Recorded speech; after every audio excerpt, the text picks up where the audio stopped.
Kevin Sinclair here with Irish Illustrated at irishillustrated.com. As we saw on Friday, Notre Dame added another commitment in Sullivan Absher, a four-star tackle. And then kind of looking ahead, we're kind of at the midway point here commitment-wise in terms of scholarships.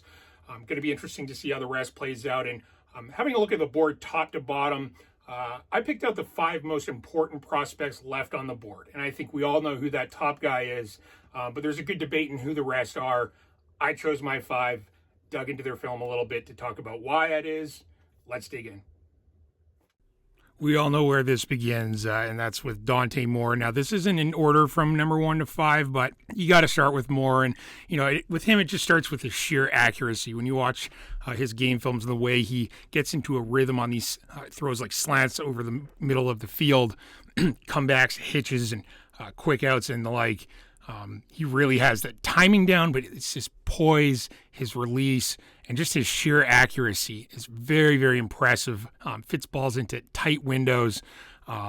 Just on third and short, it's almost like a gimme that he's going to pick that up with a quick strike, a nice timing route. And it's the poise and the sort of maturity and then sheer accuracy kind of in that order as to why I think he's such a successful quarterback. And then, really has good command of his offense. And then when it comes down to making big plays and big moments, doesn't seem to be an issue for him.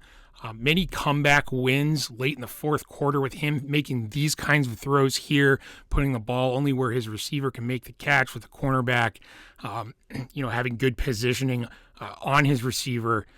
Time and time again, he made those throws, so he is a star. And then next up, Jaden Moore, defensive lineman. Love how he can play on the edge and inside. His head coach said he's around 270 right now, but it's his speed at that size.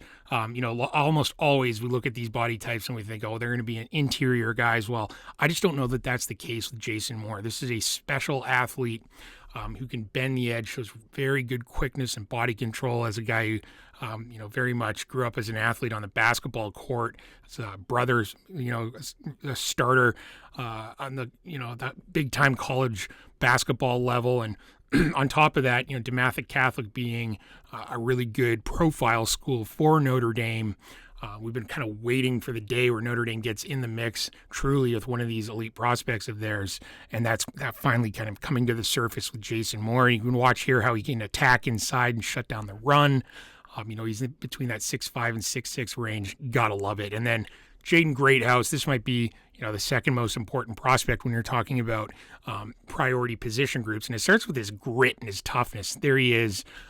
Facing a 4-star cornerback and driving him into the turf early in the state championship game, and then later beating him with, just his good route running skills. He does a good job off the line. His teammate talked about how he can kind of jam up a cornerback and then use his footwork to create separation thereafter, and you kind of see that right there.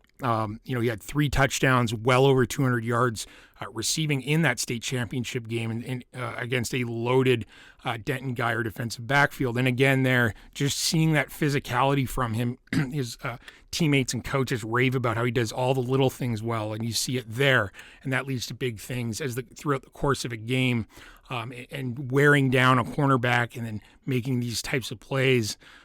He's just very impressive receiver who I think can play early on the college level given how polished he is. And then again, his toughness, he's tough to take down after the catch. And then of course, Christian Gray, all Notre Dame fans are aware of him. He's just outside the top 100, and it starts with his speed. He's apparently had verified sub 4.5 speed on multiple occasions over multiple camps. Works with a really good performance coach down there in St. Louis. You saw it on that kick return. But he also, last season, upped his physicality. That was something that I was impressed with. He's stacked on good muscle. Right now, he looks like a kid who is, maybe an underclassman cornerback at the college level with how well put together he is. And here's some footage from Alan True that was on Twitter and the 7-on-7 circuit. I believe he picked up a DB MVP award at one of these events. just looking really sharp. And these 7-on-7 tournaments are great for skill development and just skill evaluation too, as Alan did here with Christian Gray. And then just one more clip here from Steve Wiltfong, which he also posted on Twitter. A nice pass breakup from Gray. He's got those long arms. And then Monroe Freeling, top 100 tackle. Personally, my favorite offensive lineman among those who are considering Notre Dame. It starts with his mobility. I have no doubt this kid can play left tackle in the college level. His run blocking ability really stands out, and here he is kind of getting uphill and attacking a linebacker. Really good at closing on blocks in space and then finishing those blocks. Tough kid, and then physically at like around 6'7", 285 pounds, really almost no bad weight at all, and just light on his feet. And, those are just the makings of a quality, successful tackle at the next level. I kind of wonder if he could be a Joe Alt type tackle at the next level. Has to add a little bit of size, 20 pounds, I would say at least. But I don't think that'll be an issue at the next level. And then, again, his run blocking is really outstanding. To get a better look at him physically, here's just a quick clip from a game from last season. You can see that's exactly what a blue chip tackle looks like. Love Monroe Freeling. So absolutely no surprise at the top spot there, Dante Moore. We're all anxiously waiting to see what happens with his recruitment. With Braylon James added, Notre Dame got a good start at the wide receiver position, but Jaden Greathouse, like I said, that's a top guy in my opinion. I think he's a guy who's going to be ready to play early as a wide receiver at the college level. And then I really like those linemen and Jason Moore and Monroe Freeling. Those are true blue chip recruits in my eyes. And then they, addressing the cornerback position with Christian Gray would be a major hit for the Irish, who could use a big-time playmaker at that position. But that's it for me. Thanks for tuning into Irish Illustrated. I'm Kevin Sinclair.